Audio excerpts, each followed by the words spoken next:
The wildebeest has got to be one of the most bullied creatures in the African lobby. I mean, when is the last time you saw a clip of one of these guys doing anything other than getting folded up like a gosh darn camping chair?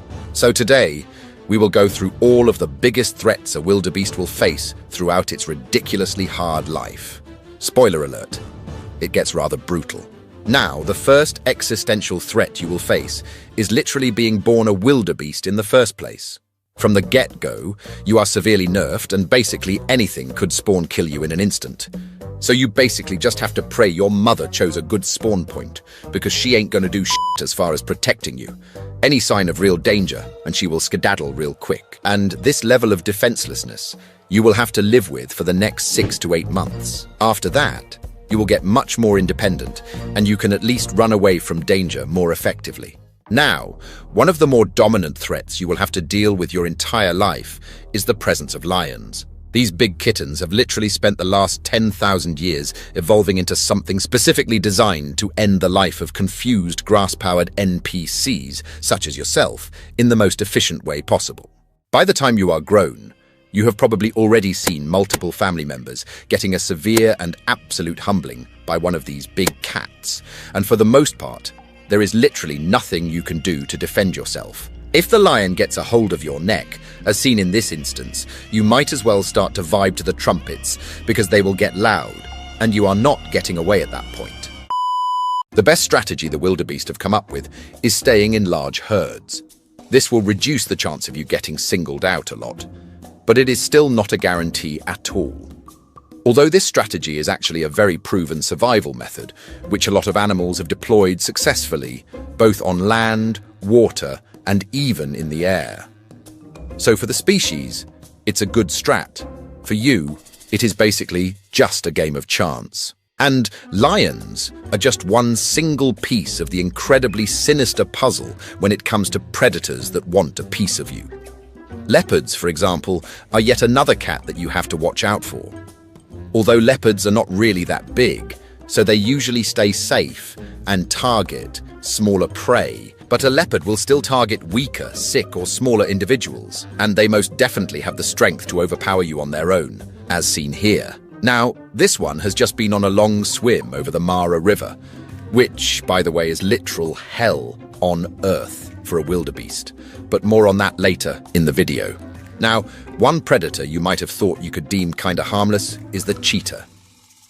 For some reason, this cat has been getting its name dragged through the dirt, both here on YouTube and especially on forums. And this has probably made a lot of you believe that they're rather weak and an animal easily bullied around. But this is not really true at all. Yes, cheetahs do get their kills stolen sometimes because they are built like a speedster, not a brawler. If a lion, leopard, or even a single hyena shows up, the cheetah usually has to just stand there like a good little kitten. Because for a cheetah, getting injured in a stupid argument over dinner is basically a death sentence. But this is also just part of life as a predator here on the African savannah. Wild dogs get their kills stolen too, and even the so-called king of the jungle has to pay the savannah tax sometimes.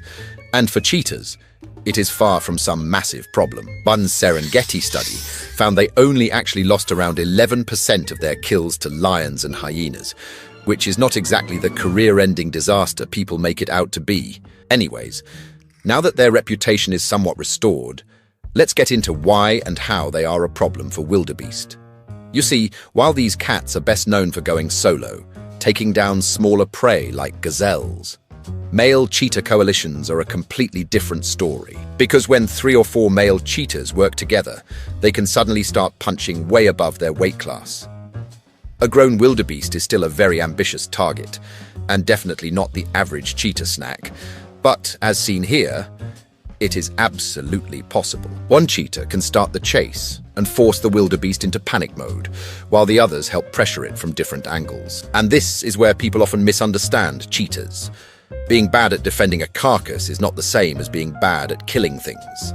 These cats might not be built to wrestle a lion over leftovers, but when it comes to turning pure speed into a coordinated takedown, they are still very much serious predators. Because once one of them gets a good throat grip, the others can pile on, pinning you down. And for the wildebeest, this is quite the shitty situation, because now you are not just trying to outrun one cheetah. You are trying to escape several biological race cars working together to turn you into fresh roadkill. And in this specific scenario, they did indeed do just that. And unfortunately for the wildebeest, cheetahs are not the only predators that figured out teamwork. You also have to deal with two of Africa's most vocal and probably most sinister pack hunters, the hyenas and wild dogs. But before we jump into all that, I want to give a huge thank you to my most loyal supporters. Now, the Patreon here is rather new, but we are growing fast, so if you want to join a nice little animal community, get an open chat with me and a lot of extra behind-the-scenes stuff, like this story about my hecking European badger skull, or the story of when I caught a gosh darn lizard on vacation, then a sign-up would be much appreciated. You can simply scan the QR code on screen or just click the link in the description. Either way, hope to see some of you there. And as I've said before, getting taken out by a skilled life-cancelling machine such as a lion or cheetah is basically one of the more humane ways to go out, because they are so efficient at taking names. But wild dogs and hyenas, on the other hand, are not so gracious. These animals are built around stamina and harassment. They do not always need one perfect dramatic takedown, because they can just keep pressuring you, biting you, wearing you down, and making your day progressively worse until your body has no choice but to file a resignation letter. They will basically just start eating you once they get control of you. And that's a situation you really don't want to find yourself in here on the savannah. And even if you somehow manage to survive all these different predators, your life still does not get much easier. In fact, this is where the difficulty level gets dialed to 100, because at some point, you have to follow the herd into one of nature's most brutal and chaotic yearly events. These knuckleheads basically all decide to take part in the world's worst group decision in the history of, well, natural history. Welcome to the crossing of the Mara River. Now, the reason they do this is not because wildebeest are secretly addicted to bad decisions, which it certainly does feel like at times, but they are simply following the rain. So in their defense, it is not completely stupid. It is just one of those situations where every option sucks, and the herd collectively chose the one with giant aquatic murderlogs involved. And this great migration is basically a year-round survival loop from hell, where the herds keep following the rain and fresh grass. But around the dry season, most of them eventually reach the Mara River, where the whole journey turns into one of nature's most diabolical mass wildebeest deletion events ever seen. And before they even enter the water, a long, extremely nervous-looking queue starts to form.